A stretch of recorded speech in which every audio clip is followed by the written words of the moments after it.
Hello everyone, welcome to our YouTube channel. तो मैं लेके आया हूँ आप लोगों के लिए ज्योग्राफी यानी भूगोल के 5th चैप्टर का पार्ट 1। तो इस पार्ट में हम लोग यानी जितने भी सब्जेक्टिव क्वेश्चन आंसर्स हैं सारे को कवर करेंगे। तो आपको लास्ट तक बने रहना है। अगर आपको क्लास अच्छी लगे तो लाइक करना है, शेयर करना है। अगर आप इस चैनल पर नए हैं तो चैनल को सब्सक्राइब करके बेल आइकन को दबा लेना है। तो हम लोगों ने 1 to 4 चैप्टर तक कंप्लीट कर लिया है, यानी जितने भी सब्जेक्टिव क्वेश्चन आंसर्स थे और ऑब्जेक्टिव क्वेश्चन आंसर्स थे सारे को कवर कर लिया है। तो आज हम लोग चैप्टर 5 पढ़ेंगे, जो कि हमारे चैप्टर का नाम है प्राथमिक क्रियाएं, यानी इसको इंग्लिश में बोलते हैं प्राइमरी एक्टिविटीज़। तो यानी जितने भी most important subjective question answers हैं सारे को हम लोग आज कवर करेंगे। चलिए, अगर आपने 1 to 4 चैप्टर नहीं देखा है तो आप मैंने प्लेलिस्ट में डाल दिया है, आप वहां से जाके देख सकते हैं। तो चलिए आज की क्लास को स्टार्ट करते हैं बिना किसी देरी किए हुए। चलिए, तो आप सबको पता चल गया आज का जो हमारा चैप्टर है वो है प्राथमिक क्रियाएं। तो हम लोग आज प्राथमिक क्रियाओं के बारे में पढ़ेंगे, कौन कौन सी क्रियाएं हैं जिसे हम लोग प्राइमरी एक्टिविटीज़ बोलते हैं, प्राथमिक क्रियाएं बोलते हैं। तो पहले प्राथमिक क्रियाएं यानी देख लेते हैं हम लोग। सबसे पहले मानव क्रियाएं, कौन सी क्रियाएं मानव क्रियाएं होती है। तो यहाँ पे आपका है ह्यूमन एक्टिविटीज़। तो देखिए यहाँ पे मनुष्य अपनी आजीविका यानी मनुष्य अपनी आजीविका चलाने हेतु जिन कार्यों को करता है उन्हीं कार्यों को मानव क्रियाएं कहते हैं। तो मानव क्रियाएं कौन सी क्रियाओं को कहते हैं, यानी मनुष्य जो अपनी आजीविका है, अपनी जीवन यापन को चलाने के लिए जिन कार्यों को करता है उन्हीं को हम लोग क्या बोलेंगे, मानव क्रियाएं बोलेंगे। तो देख लेते हैं मानव क्रियाओं के अंतर्गत प्राकृतिक वस्तुओं का एकत्रण। तो मानव क्रियाओं के अंतर्गत कौन सी क्रिया आती है, यानी जो प्राकृतिक वस्तु है उसका एकत्रण। उसके बाद आखेट यानी शिकार, पशु चारण यानी पशुओं को चराना, या मत्स्य आहरण भोजन करना, इसका किसला मछलियों का आहार करना। उसके बाद लकड़ी काटना, खनन, कृषि, उद्योग, परिवहन, वाणिज्य एवं व्यापार, चिकित्सा, शिक्षा आदि सेवाएं सम्मिलित की जाती है। तो आपको पता चल गया मानव क्रियाएं कौन कौन सी क्रियाएं होती है, मैंने आपको बता दिया। यहाँ पे है उसका वस्तुओं का एकत्रण, आखेट है, पशुचरण है, मत्स्य आहरण है, लकड़ी का काटना, खनन, कृषि, उद्योग, परिवहन, वाणिज्य एवं व्यापार, चिकित्सा, शिक्षा आदि ये सेवाएं क्या है, मानव क्रियाएं हैं। तो चलिए देख लेते हैं आगे। आप सबको पता चल गया मानव क्रियाएं कौन कौन सी क्रियाएं होती है। तो हम लोग सरल शब्दों में देख लेते हैं किसे बोलते हैं मानव क्रियाएं। तो मानव के वह क्रियाकलाप जिनसे उसे आय प्राप्त होता है। तो सरल शब्दों में हम कह सकते हैं मानव क्रियाएं कौन सी क्रियाएं होती है जिनसे उसे क्या होता है, आय प्राप्त होता है, यानी इनकम प्राप्त होता है। उसको उस क्रिया को हम लोग क्या बोलेंगे, मानव क्रियाएं बोलेंगे, या उसको आर्थिक क्रियाएं भी बोलेंगे। तो आपको कन्फ्यूजन नहीं होना है, यानी जो मानव क्रियाएं हैं और जो आर्थिक क्रियाएं हैं वो सेम ही है। चलिए, तो अब आगे देख लेते हैं हम लोग। आगे क्या है, मानव क्रियाओं का वर्गीकरण। तो हम लोगों ने देख लिया किसे बोलते हैं मानव क्रियाएं, तो अब उसका हम देखेंगे वर्गीकरण। तो मानव क्रियाओं को जो है कितने भागों में बांटा गया है, निम्नलिखित 4 भागों में बांटा गया है। कौन कौन सा है, सबसे पहले हम लोग देखेंगे यानी प्राथमिक क्रियाएं, जो कि हमारा आज का चैप्टर है। उसके बाद दूसरा में क्या है, द्वितीयक क्रियाएं, तीसरा में है तृतीयक क्रियाएं, चौथा में क्या है, चतुर्थक क्रियाएं। तो आपको पता चलिए, यानी फर्स्ट में है प्राइमरी एक्टिविटीज़, सेकंड में है सेकेंडरी एक्टिविटीज़, थर्ड में है टर्शियरी एक्टिविटीज़, और फोर्थ में आपका हो गया यहाँ पे क्वाटरनरी एक्टिविटीज़। तो देख लेंगे हम लोग। सबसे पहले यहाँ पे आपका है फर्स्ट में प्राथमिक क्रियाएं। तो देख लेंगे कौन कौन सी क्रियाएं प्राथमिक क्रियाएं होती है। तो आपको लास्ट तक बने रहना है, क्योंकि बहुत ही मज़ेदार क्लास होने वाला है। आपको जितने भी यानी इंपॉर्टेंट क्वेश्चन है सबको कवर कराया जाएगा आज, तो आपको लास्ट तक बने रहना है। अगर आपको अच्छा लगे तो आपको लाइक कर देना है और अपने दोस्तों में शेयर करना है। अगर आप इस चैनल पर नए हैं तो चैनल को सब्सक्राइब करके बेल आइकन को दबा लेना है। अगर आपने अभी तक यानी बीबीपी हेल्प टेलीग्राम चैनल पे नहीं जुड़ा है तो आप वहाँ पे जुड़ जाइए, क्योंकि वहाँ पे आपको इन्फॉर्मेशन दिया जाता है, यानी सिलेबस से रिलेटेड, आपका नोटिफिकेशन से रिलेटेड, तो आपको जुड़ जाना है। तो देख लेंगे हम लोग प्राथमिक क्रियाएं किसे बोलते हैं। प्राथमिक अथवा प्रारंभिक व्यवसाय वे हैं, यानी प्राथमिक अथवा जो प्रारंभिक व्यवसाय वे हैं जिनके द्वारा मानव क्या करता है, जिनके द्वारा मानव प्राकृतिक संसाधनों का प्रत्यक्ष उपयोग करता है। तो प्राथमिक क्रियाओं से मानव क्या करता है, वह मानव प्राकृतिक संसाधनों का क्या करता है, प्रत्यक्ष उपयोग करता है। प्राथमिक क्रियाएं प्रत्यक्ष रूप से पर्यावरण पर निर्भर होती है। तो जितनी भी सारी प्राथमिक क्रियाएं होती है वो प्रत्यक्ष रूप से किस पर डिपेंड होती है, पर्यावरण पर डिपेंडेंट होती है। इसका प्रमुख कारण यह है कि यह क्रियाएं पृथ्वी के प्राकृतिक संसाधनों जैसे भूमि, जल, वनस्पति, भवन निर्माण सामग्री तथा खनिजों के उपयोग से संबंधित होती है। तो ये सारी जो क्रियाएं होती है, प्राथमिक क्रियाएं, वो यानी किसमें प्रत्यक्ष रूप से पर्यावरण पर भी निर्भर रहती है। क्यों रहती है, क्योंकि ये जितनी भी जो क्रियाएं हैं वो पृथ्वी के जो प्राकृतिक संसाधनों हैं, जैसे क्या क्या, भूमि हो गया, जल हो गया, वनस्पति हो गया, भवन निर्माण हो गया, सामग्री हो गया, खनिजों के उपयोग से संबंधित होती है। ये सारी चीज़ कहाँ पे मिलती है, हमको पृथ्वी पर मिलती है। तो इसलिए हम लोग क्या कहेंगे, ये सारी जो क्रियाएं हैं वो हम लोग यानी प्रत्यक्ष रूप से किस पे डिपेंड होते हैं, प्राथमिक क्रियाओं के लिए पर्यावरण पर डिपेंडेंट होते हैं। अब देख लेते हैं यहाँ पे प्राथमिक क्रियाओं के अंतर्गत। तो अब देखेंगे प्राथमिक क्रियाओं के अंतर्गत क्या क्या आता है। आखेट, मैंने आपको बता दिया, आखेट का मतलब होता है शिकार करना। भोजन संग्रह, भोजन का इकट्ठा करना। पशुचरण, पशु का पालना चराना। मछली पकड़ना, वनों से लकड़ी काटना। कृषि व खनन कार्य प्रमुख रूप से सम्मिलित होते हैं। तो आपको बताया गया प्राथमिक क्रियाओं में कौन कौन से कार्य सम्मिलित होते हैं। चलिए अब आगे देखेंगे हम लोग, आगे क्या है यहाँ पे, आखेट एवं भोजन। तो हम लोग देखेंगे ये क्या है, प्राथमिक क्रियाएं हैं किस, क्या है, आखेट एवं भोजन। तो हम लोग देखेंगे क्या होता है आखेट। चलिए यहाँ पे आपका है क्या है, आखेट एवं भोजन। आखेट तथा भोजन संग्रह मानव द्वारा की जाने वाली ज्ञात प्राचीनतम क्या है, ये आर्थिक क्रियाएं हैं। तो ये जो आखेट है और जो ये भोजन संग्रह है, ये क्या है, बहुत ही प्राथमिक यानी जो प्राचीनतम है, बहुत ही पुराने ज़माने में लोग क्या करते थे, ये क्रिया है। तो ये आखेट और भोजन क्या करते थे लोग, यानी लोग पहले क्या करते थे, शिकार करते थे, शिकार करके यानी भोजन ग्रहण करते थे। तो ये क्या है, बहुत ही प्राचीनतम आर्थिक क्रियाएँ हैं।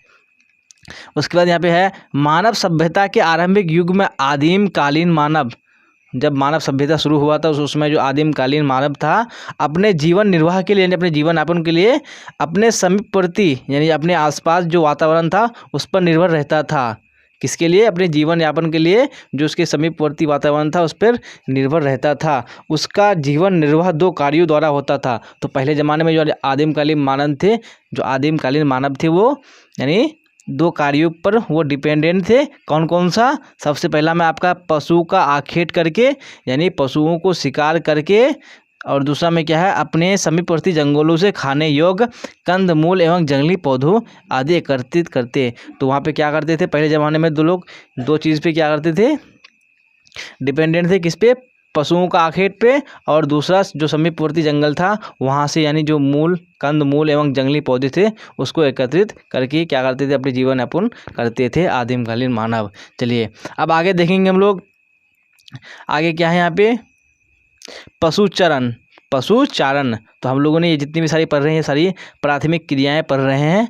तो ये क्या है, पशुचारण, ये क्या है, एक प्राथमिक क्रियाएं हैं। तो यहाँ पे देखेंगे हम लोग, शिकार पर निर्भर मानवीय समूह ने जनसंख्या के बढ़ने पर यह अनुभव किया कि उनका भरण पोषण केवल शिकार से प्राप्त भोजन सामग्री से नहीं हो सकता।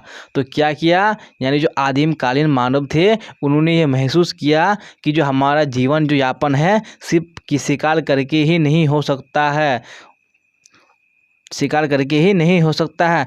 जो तब क्या किया, मानव ने सोचा जो पशुपालन है उसको किया जाए। तब मानव ने क्या शुरू किया, पशुपालन व्यवसाय को अपने बारे में क्या सोचा जाने लगा, तथा अपने जो भौगोलिक परिवेश में उपलब्ध कुछ उपयोगी पशुओं का चुनाव कर उन्होंने पालतू बनाया गया। यानी क्या किया, जब पहले लोग क्या कर रहे थे, आदिमकालीन मानव शिकार करके अपने यानी जीवन यापन कर रहे थे, लेकिन बाद में उसको महसूस हुआ कि सिर्फ शिकार से ही हमारा जीवन बसर नहीं हो सकता। तब उन्होंने क्या किया, पशु पालना शुरू किया। जो आसपास में जो भौगोलिक प्रदेश में जितने भी यानी जो जानवर थे उन्होंने उसको पालना शुरू कर दिया।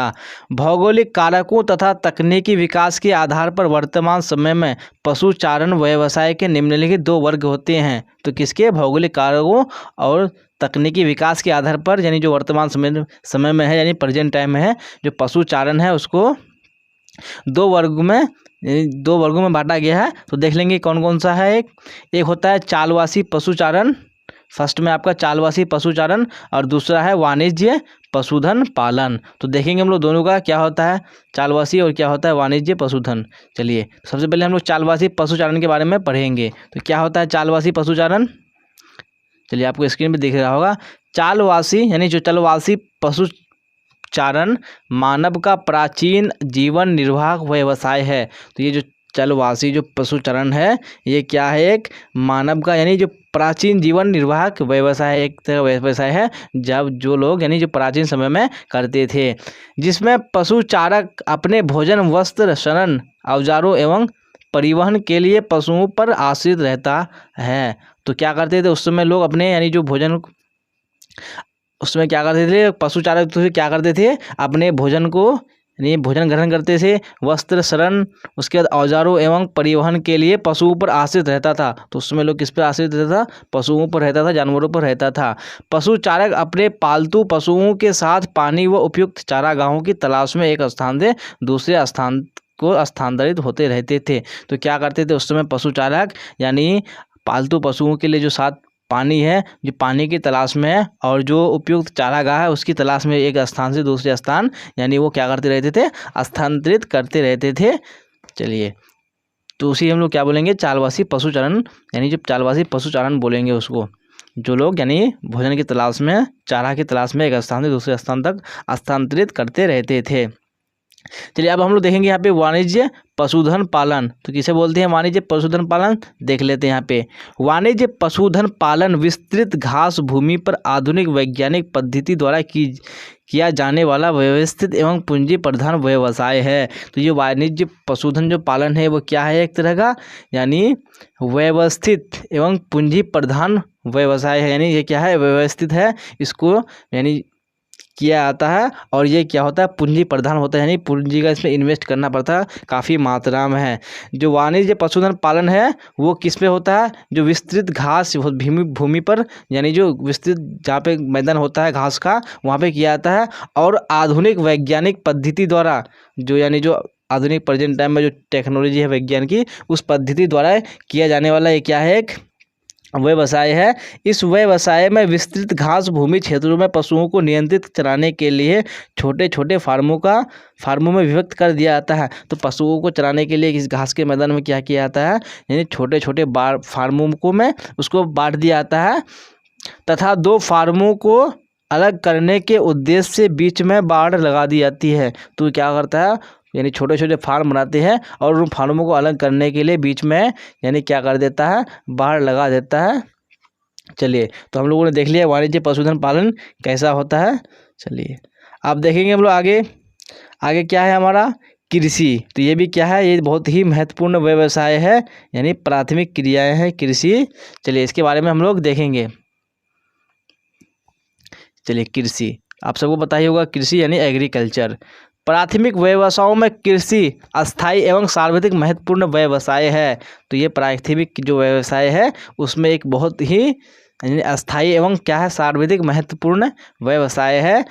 कृषि उत्पादों से मनुष्य को भोजन की आपूर्ति के साथ साथ उद्योग धंधों के लिए कच्चे माल की पूर्ति भी होती है। तो आप सबको पता ही है कृषि से क्या होता है, भोजन की हमारी आपूर्ति होती है और साथ साथ में जो उद्योग में जो कच्चे माल होते हैं उनकी भी आपूर्ति होती है।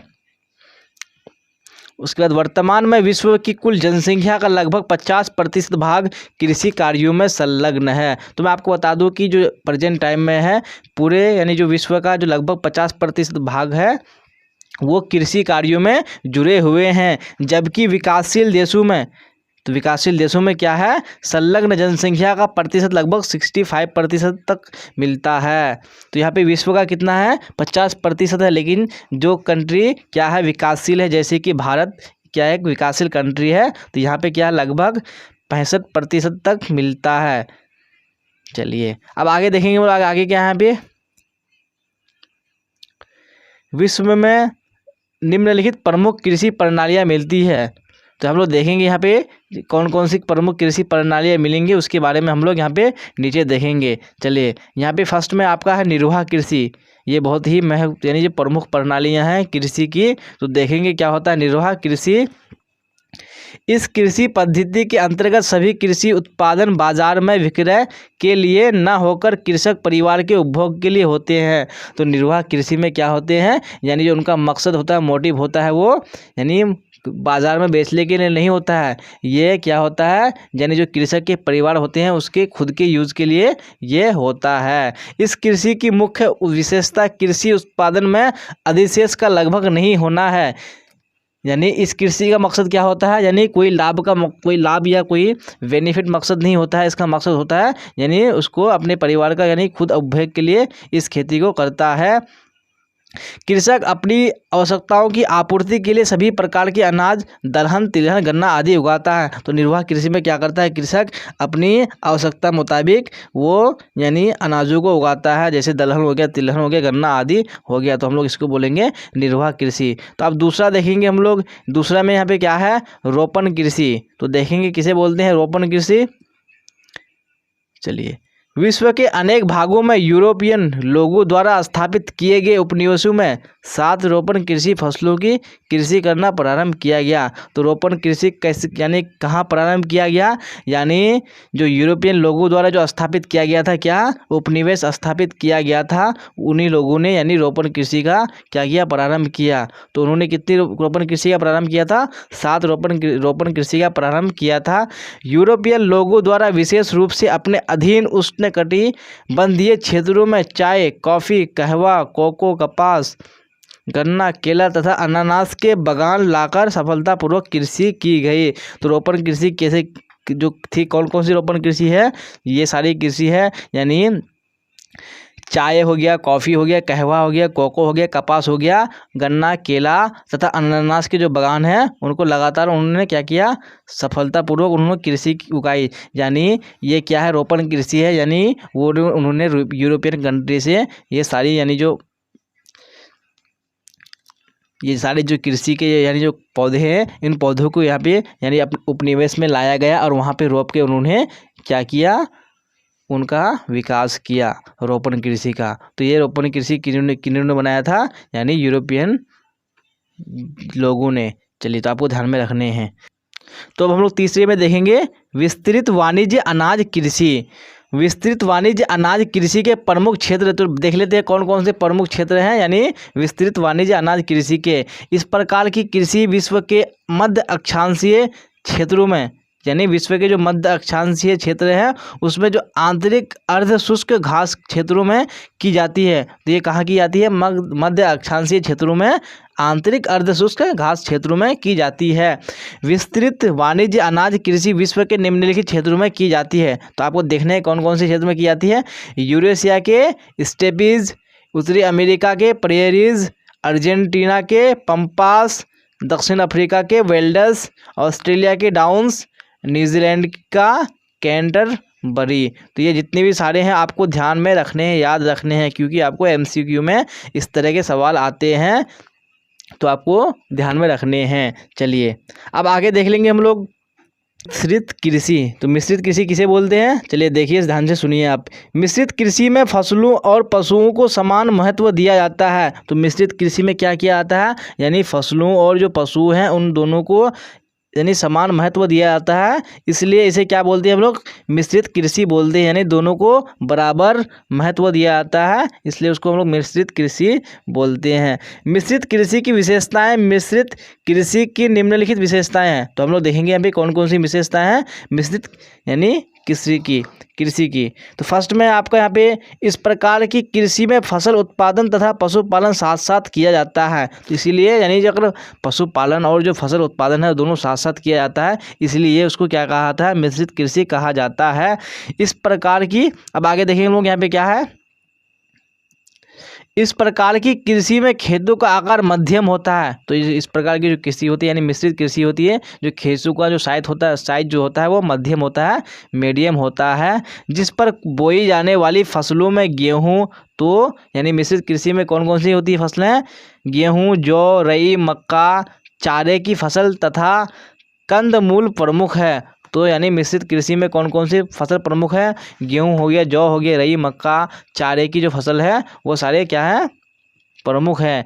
वस्तुतः चारे की फसलें मिश्रित कृषि में अनिवार्य रूप से उगाई जाती है। तो जो चारे की फसलें हैं वो मिश्रित कृषि में यानी जो जरूरी उगाई जाती है। चलिए अब आगे यहाँ पे क्या है, थर्ड पॉइंट में यहाँ पे क्या है, इस कृषि के अंतर्गत उन्नत कृषि यंत्रों, भवनों, रासायनिक एवं वनस्पति खाद के गहन उपयोग पर अधिक पूंजी व्यय की जाती है। तो यानी जो मिश्रित कृषि है उसमें जो क्या होता है, यानी जो उन्नत कृषि यंत्र होते हैं और जो भवनों, रासायनिक एवं जो वनस्पति खाद के गहन उपयोग पर अधिक पूंजी लगाया जाता है। तो इस पूंजी किस पर लगाया जाता है, यंत्रों पर लगाया जाता है और रासायनिक एवं वनस्पति खाद पर लगाया जाता है, ताकि क्या हो, फसल अच्छी हो। तो आपको ध्यान में रखने हैं तीनों पॉइंट। चलिए अब आगे देखेंगे हम लोग, आगे यहाँ पे क्या है,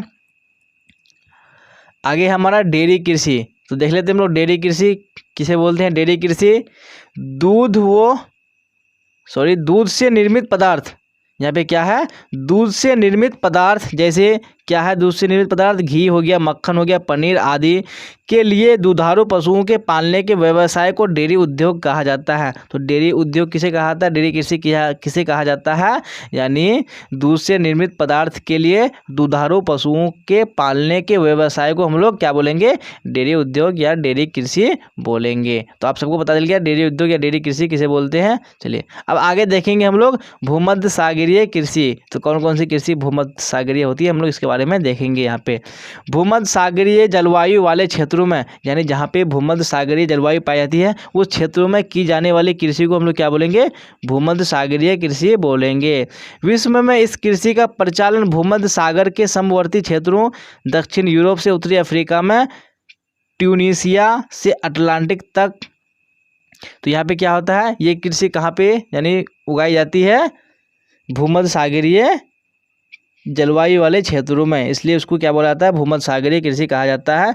तो इसके यानी जो भूमध्य सागरीय जो एरिया है कौन कौन से, दक्षिण यूरोप से उत्तरी अफ्रीका में और ट्यूनीशिया से अटलांटिक तट तक, दक्षिण कैलिफोर्निया, मध्य चिली, दक्षिण अफ्रीका, दक्षिण पश्चिमी भाग तथा ऑस्ट्रेलिया का दक्षिणी पश्चिमी भागों में यानी कौन सी कृषि उगाई जाती है, भूमध्य सागरीय कृषि उगाई जाती है। तो आपको याद रखने हैं कौन कौन सी जगह पे भूमध्य सागरीय कृषि उगाई जाती है। चलिए अब आगे यहाँ पे क्या है, एक अति विशिष्ट प्रकार की व्यवसाय कृषि है जिसमें खट्टे रसदार फलों का उत्पादन प्रमुख रूप से किया जाता है। तो यानी इस कृषि में जो भूमध्य सागरीय कृषि है उसमें क्या किया जाता है, क्या उगाया जाता है, यानी खट्टे और जो रसदार फल हैं उनका उत्पादन प्रमुख रूप से किया जाता है भूमध्य सागरीय कृषि में। जो जैसे हो गया आपका अंगूर हो गया, अंजीर हो गया तथा जैतून हो गया, ये सारी ये क्या होती है, भूमध्य सागरीय जो क्षेत्र होते हैं वहाँ पे उसको यानी उसकी कृषि की जाती है। तो आपको ध्यान में रखने हैं। चलिए अब आगे देखेंगे हम लोग, आगे यहाँ पे क्या है, ट्रक कृषि। तो हम लोग देखेंगे ट्रक कृषि किसे बोलते हैं, यानी उसको हम लोग इंग्लिश में ट्रक फार्मिंग बोल लेते हैं। ये बहुत ही इंपॉर्टेंट क्वेश्चन है, ये एग्जाम में लगभग आता है, जो ट्रक फार्मिंग किसे कहते हैं। तो आपको ध्यान में रखने हैं। जिन क्षेत्रों में कृषक केवल सब्जियों का उत्पादन करते हैं, यानी वैसा क्षेत्र जहाँ पे जो कृषक हैं सिर्फ सब्जियों का जो उत्पादन करते हैं, उन कृषकों के खेत को ट्रक फार्म कहा जाता है। यानी जो कृषक जिन क्षेत्रों में खाली सिर्फ सब्जियों का उत्पादन करता है तो उन क्षेत्रों को क्या कहा जाता है, ट्रक फार्म कहा जाता है।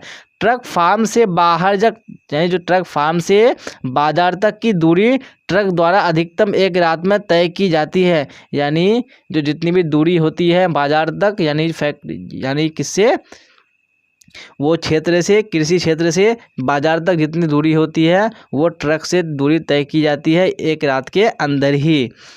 इसलिए इस प्रकार की जो की जाने वाली जो कृषि ट्रक कृषि है इसको ट्रक फार्मिंग कहा जाता है। तो ट्रक फार्मिंग क्यों कहा जाता है, क्योंकि यानी कृषि को यानी जो फसल है फसलों को यानी मार्केट तक पहुंचाने के लिए ट्रक का यूज़ किया जाता है, इसलिए उसको ट्रक फार्मिंग कहा जाता है। तो आपको ध्यान में रखने हैं क्या होता है ट्रक फार्मिंग। चलिए अब आगे देख लेते हैं हम लोग, आगे यहाँ पे क्या है, संगठन के आधार पर कृषि के प्रकार। हम लोग देखेंगे कौन कौन से कृषि के प्रकार है संगठन के आधार पर। चलिए तो संगठन के आधार पर कृषि को निम्नलिखित 2 वर्गों में विभक्त किया गया है। तो देखेंगे कौन कौन सा वर्ग है, 2।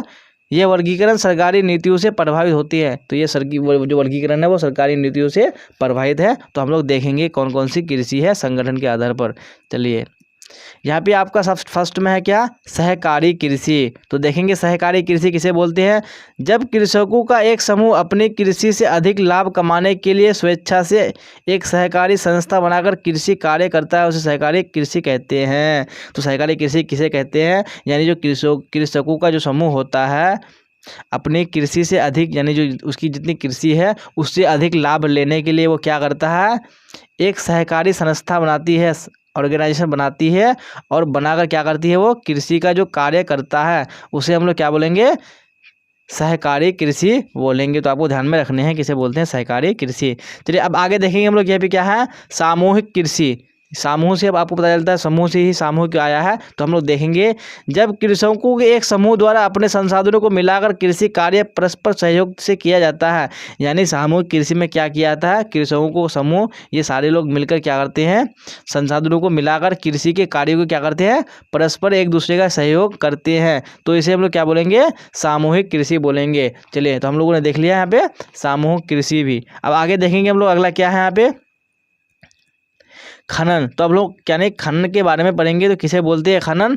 चलिए देखते हैं यहाँ पे खनन, भूगर्भ से प्राकृतिक अवस्था में स्थित खनिजों की खुदाई करके प्राप्त करना खनन कहलाता है। तो खनन का क्या कहलाता है, यानी जो भूगर्भ है, भूमि के अंदर से जो प्राकृतिक अवस्था में स्थित खनिज होते हैं, तो खनिज यहाँ पे यानी भूमि के अंदर किस अवस्था में होते हैं, वो प्राकृतिक अवस्था में होते हैं, उन खनिजों को खुदाई करके क्या करता है, वो प्राप्त जो करना होता है उसको क्या कहलाता है, खनन कहलाता है। तो या पृथ्वी से वाणिज्यिक दृष्टि से मूल्यवान खनिजों की प्राप्ति से जुड़ी आर्थिक क्रिया को खनन कहा जाता है। तो यहाँ पे दो डिफिनेशन दिया गया है आपको, कौन कौन सा, यानी भूगर्भ से जो प्राकृतिक अवस्था में जो स्थित खनिज लवण होते हैं उसकी खुदाई करके उसको प्राप्त करना खनन कहलाता है, और दूसरा पृथ्वी से जो वाणिज्यिक दृष्टि से जो मूल्यवान खनिज हैं उनकी प्राप्ति से जुड़ी जो आर्थिक क्रिया है उसको खनन कहा जाता है। तो आपको समझ में आ गया खनन किसे कहते हैं। इसी के साथ जो हमारा आज का चैप्टर है यानी जो उसका पार्ट 1 है वो कंप्लीट हो चुका है। हम लोगों ने यानी जितने भी मोस्ट इंपॉर्टेंट क्वेश्चन आंसर थे सारे को कवर कर लिया है। अब जो सेकंड पार्ट आएगी उसमें हम लोग यानी जितने भी सारे MCQ होंगे यानी मल्टीपल चॉइस क्वेश्चन होंगे सारे को कवर करेंगे। तो आपको लगातार बने रहना है क्योंकि आपका पार्ट वाइज वीडियो आते रहेगा, तो आपको लगातार क्लास को अटेंड करना है। अगर आपको क्लास अच्छा लगे तो लाइक करना है और अपने दोस्तों में शेयर ज़रूर करना है।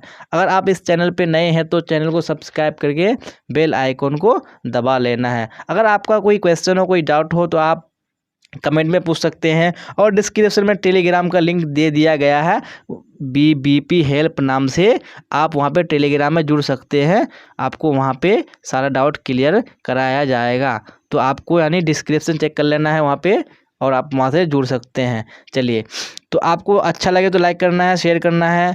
तो यहाँ तक बने रहने के लिए आप सबका धन्यवाद। फिर मिलेंगे हम लोग अगली क्लास में। Till then bye bye, tata, see you on the next class.